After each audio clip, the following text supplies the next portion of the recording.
Bismillah ar-Rahman ar-Rahim. Mr. Khalid Rahman, Executive President, IPS, Mr. Ashfaq Mahmood, who is the author of the book which has been launched today, Ambassador Shafqat Kakakhe, Mr. Mirza Hamid Hasan, and Ms. Amina Sohail. Assalamu alaikum. Ladies and gentlemen, assalamu alaikum. The topic is very serious, and while sitting on the podium, I was looking at you. You're all looking very serious. So, for God's sake, cheer up. After all, we are launching a book today. Second, that the audience present here is very, very impressive, not just in quantity, but in quality.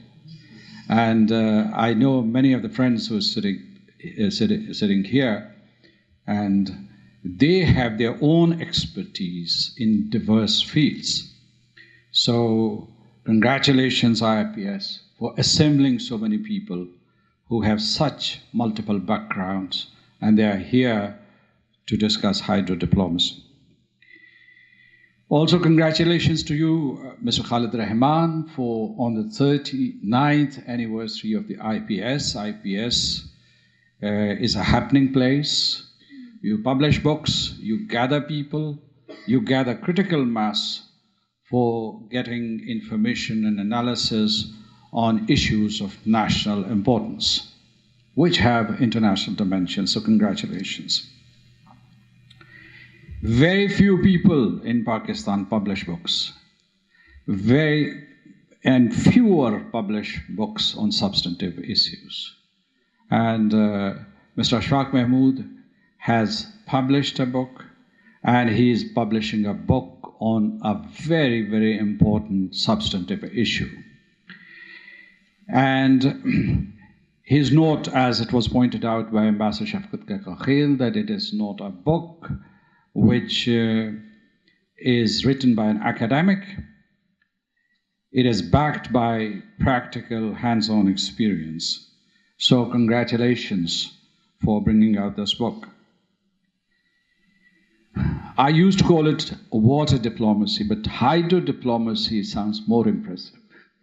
So I always used to call it water diplomacy, which doesn't give a theoretical framework. It starts the entire exercise with the practical realities pertaining to hydro diplomacy, and then goes on to substantiate and supplement it with a case study. And the case study is Indus Waters Treaty. And it's very difficult for many authors to write about a concrete treaty which unfolds many manifestations of hydro diplomacy, and many facets have been captured in this book. Now, I read the book with great interest. Very few books are read these days. In fact, my wife says that nobody reads books these days. They are for libraries, and that the people use their handheld devices to get information, and even to contribute their own thoughts. That said, I read the book. Mr. Ashfaq Mahmood has identified some essential ingredients for the success of hydro diplomacy. And let me list them. They are building mutual trust, third-party intercession, commitment of the leadership, knowledge-based approach. And here we say something very profound, that when you're conducting hydro diplomacy, it is not enough that you have sufficient knowledge as a bureaucrat or as an expert. You should have grounding in engineering, science, social sciences, law, diplomacy, environment, and climate change. So only very few people, very few negotiators would have that kind of exposure and that kind of mastery over different disciplines. He's also said that in this process we must strengthen institutions and we should respect their conclusions. Because if we do not do that, we would be compromising here or there. He's also warned us that it would be a serious mistake to take wrong, short-sighted decisions because of the fear of the backlash either of your masters or of your constituents at large. He's also said that IWT, as a matter of fact, is an example of successful hydro diplomacy. And again, he's substantiated that there was a third party in the form of the World Bank. There was also means for implementation because you had the Indus Basin Fund. And he also has asked the civil society, think tanks, media, and other actors of civil society to support such a process to make it successful. He's also said that our approaches should not necessarily be legacy-based because it's a progressive, dynamic process and it cannot be frozen in time and it cannot be a captive of the primordial attitudes that we have towards each other. When he was talking about the ingredients, he also said ingredients for the success of the hydro diplomacy. He said one essentials was timely completion. The other was financial resources to implement the treaty. And he has also advised us not to pursue a zero-sum game. He says that it should be a positive-sum game or a win-win cooperation paradigm that we should follow. And he also goes back to the Indus Water Treaty and points out its limitations. And one of the limitations is that it ignored the following aspects: groundwater, ecological impact, desertification, water quality, flora and fauna, the all pertinent dimensions. And we all know that because these aspects were not incorporated into the original treaty, they were not anticipated, we are facing problems all over the Indus water basin. Let me also tell you that the blame about water shortage or water scarcity or water stress does not exclusively pertain to the Indus Water Treaty. It's a much bigger question. Pakistan is a water-stressed country. And I was reading some statistics. From 1990 to 2015, per capita water availability declined from 2,172 to 1,306 cubic meters. It has declined further. There was a report by the IMF which says that now the availability of water in Pakistan is about 1,017 cubic meters. And the situation is getting worse. Pakistan is the third most water-stressed country in the world. And it would get to the point of absolute insecurity by 2025. So a big crisis is looming large, and we have to prepare ourselves for that.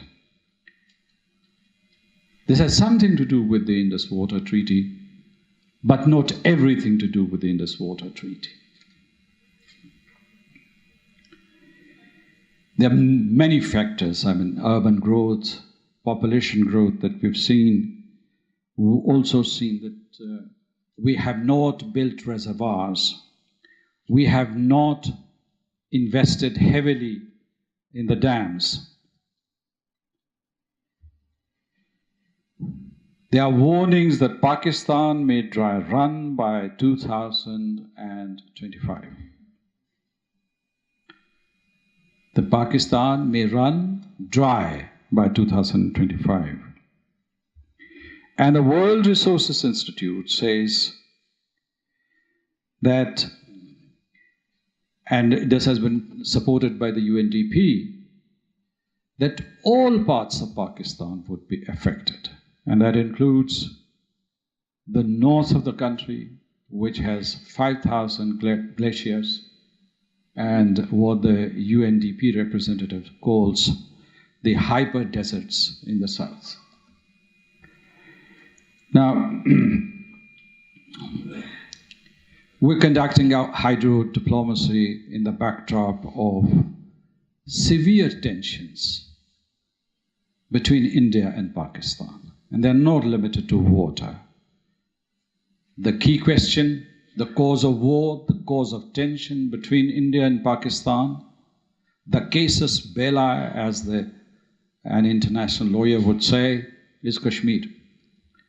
Because Kashmir is not resolved, we have water problems. There were two cardinal sins that Pakistan committed in 1947. Pakistan created Pakistan, and because of that act, India was divided, and India did not forgive Pakistan for that sin. And the second was that the people of Jammu and Kashmir wanted to become part of Pakistan, this new state of Pakistan. I don't know whether the original sin or the first cardinal sin has been forgotten, forgiven, but the second is definitely not, and it has in the minds of Indian decision makers and politicians firmly linked to Kashmir.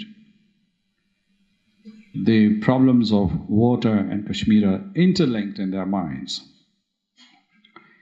Ambassador Shafqat Kakakhe mentioned a cascade of dams that India is building on the rivers Chenab and Jhelum. And here's my list: Pakuldal, there is also Lower Karnai, there is also Sawalkot, Kishan Ganga is a faith accompli, Bagliar is a faith accompli, and Miyar, and many others. Our waters would be diverted massively, and our own tributaries in Pakistan and Azad Kashmir would be affected. In Azad Kashmir, we have three rivers. We have the river Jhelum, we have the river Neelam, and we also have the river Punch. They are all being affected by these diversions. Let me talk about Indian tactics. In regard to hydrodiplomacy, as somebody pointed out, that India wants to keep this issue bilateral, because in bilateral negotiations, in bilateral settings, it has an upper edge. And therefore, it doesn't want the involvement of a neutral expert, and particularly of a court of arbitration, because they are against, they're neuralgic about third-party arbitration or mediation or intercession. Keep it in the bilateral realm and deny all rights to Pakistan. Tactic number one. Tactic number two is delay, use dilatory tactics. The files and letters shuttle back and forth between Delhi and Islamabad about the provision of data on Bagliar and Kishan Ganga. And it takes years to exchange data. They are past masters in delaying the whole process. Mr. Ashfaq Mahmood would have experienced it firsthand. The third tactic that they use tension between India and Pakistan as a smokescreen to complete their dams. Somebody said that we come to know about these dams through the newspapers. Once we have learned about them, then they use this smokescreen to complete them rapidly. I'll give you two instances. From 1999 to 2002, the tensions between India and Pakistan were heightened, and it is during that period that India did the bulk of the work of the Baglia Dam. True? And right now, our relations are tense again. We are not talking to each other. We do not have any bilateral engagement. And India is completing many dams on the two rivers that I mentioned, Chenab and Jhelum, and their tributaries. It's a good opportunity for them to complete these dams, and later on, they will present these dams as fait accompli to Pakistan and to the international community and to the World Bank. The fourth tactic that they use is that they directly influence the neutral expert and court of arbitration. They lobby with them. Not only lobby with them directly, but lobby with the governments or the countries that they belong to. Let me also tell you that India's tactics go beyond that. One tactic is intimidation. Narendra Modi is an angry man, of course. But it was not out of anger that he blurted out the statement of depriving Pakistan of the last drop of water. This is a cool and calculated move that he made, and I don't know how much of you watch, how many of you watch Indian television or the stuff that is spewed on the YouTube. There are analyst after analyst, these charlatans who present themselves as analysts, they advocate against the Indus Water Treaty, and they advocate its repeal and its revision. And they say that this was a great injustice that was done to India at that time by the leaders of India. They also use Kashmir card, as it was mentioned, I recall, during the construction of the Baglia Dam.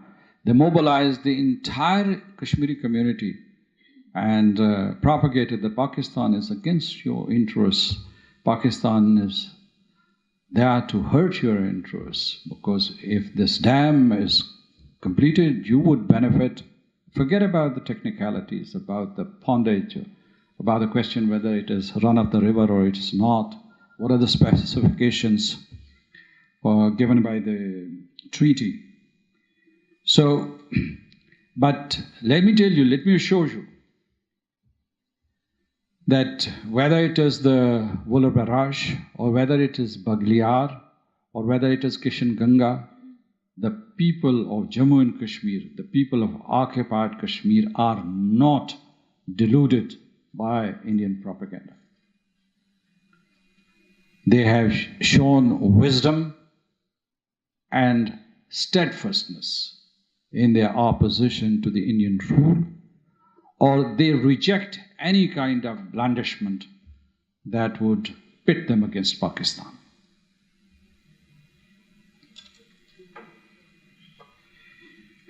Let me talk about very briefly about Azad Kashmir. In Azad Kashmir, faced with this situation, we are also building a series of dams. They have become imperative for us. And recently we have completed 2 dams. I mean, they've been completed by Pakistan in collaboration with foreign entities.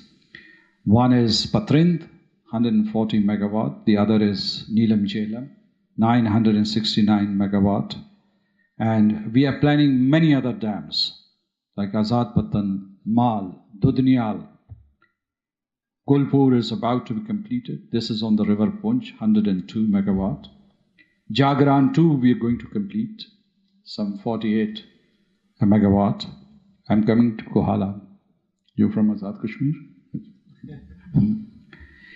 And 2 projects have been approved under the China-Pakistan Economic Corridor. One is Karot, 720 megawatt. It is on the border of Rawalpindi and Azad Kashmir. And the second project is Kohala, which is 1124. These have been approved under the framework of China-Pakistan Economic Corridor. The first project, the Karot project, Zubairi Saab is present here. It is moving with tremendous speed. You can give a testimony about that, but whenever I go to Holard or drive past the Karot site, there's always this flurry of heightened activity. And I believe that it would be ready by 2021-22. Kohala 23, 24, 25, other things remaining the same. All right. So, and this would resolve our problems partially. Let me tell you, in Azad Kashmir, our total requirement is 400 megawatt as of now. But in the next 10 to 15 years, we're going to produce 7,000 to 8,000 megawatt of electricity, which would come to Pakistani national grid. And I hope that by that time, our own demand for consumers and for industry would have increased to at least 2,000 megawatt. Even then there would be surplus which we would be contributing to Pakistan's national grid. One thing that I always point out, and I will not miss this opportunity, is that India calls itself an upper riparian state because it occupies part of Jammu and Kashmir. Otherwise, it would not be an upper riparian state. The message here is that these are your waters. I strongly believe that had the history of India and Pakistan, South Asia, followed its natural course in 1947, the entire state of Jammu and Kashmir would have been a part of Pakistan, and these waters, which you call upper riparian waters, would have been your waters. So, I'm coming towards the conclusion of my remarks. One is that I think Pakistan needs to evolve a very comprehensive, substantive water policy. It should have 2 dimensions. One is the external dimension, which, of course, would deal with India and other countries also in the neighborhood, because we have to conduct water diplomacy with other countries also. But the second pincer of this strategy would be internal. And in this regard, conservation of water, building of dams, afforestation, investment in environment, coming up with strategies to deal with the challenges of climate change. These are the important aspects which we must incorporate in this comprehensive water policy of Pakistan. Pakistan and India headed towards a nuclear winter. Is a war between the 2 countries inevitable? And I would say, Alhamdulillah, by the grace of Allah Almighty, Pakistan has established strategic parity with India. India dare not attack Pakistan. And Pakistan would never attack India or escalate its tensions towards the nuclear level. Although we are not signatories to first strike or no first use. We are not signatory to that. And yet Pakistan demonstrates restraint and responsibility in that regard. I hope that India's adventurism, the so-called cold start, or the so-called farcical surgical strikes, do not escalate the situation between India and Pakistan at any point. I think it would be prudent for both India and Pakistan to de-link war and water. Nuclear capabilities of the two countries and the water issues. Water is for everybody, for the entire population of India and Pakistan. And they must be fairly and justly distributed. I think one advice was given by Mr. Ashfaq Mahmood, and I want to repeat it, that writing of his book should be a beginning, not an end. It should not be a one-off event.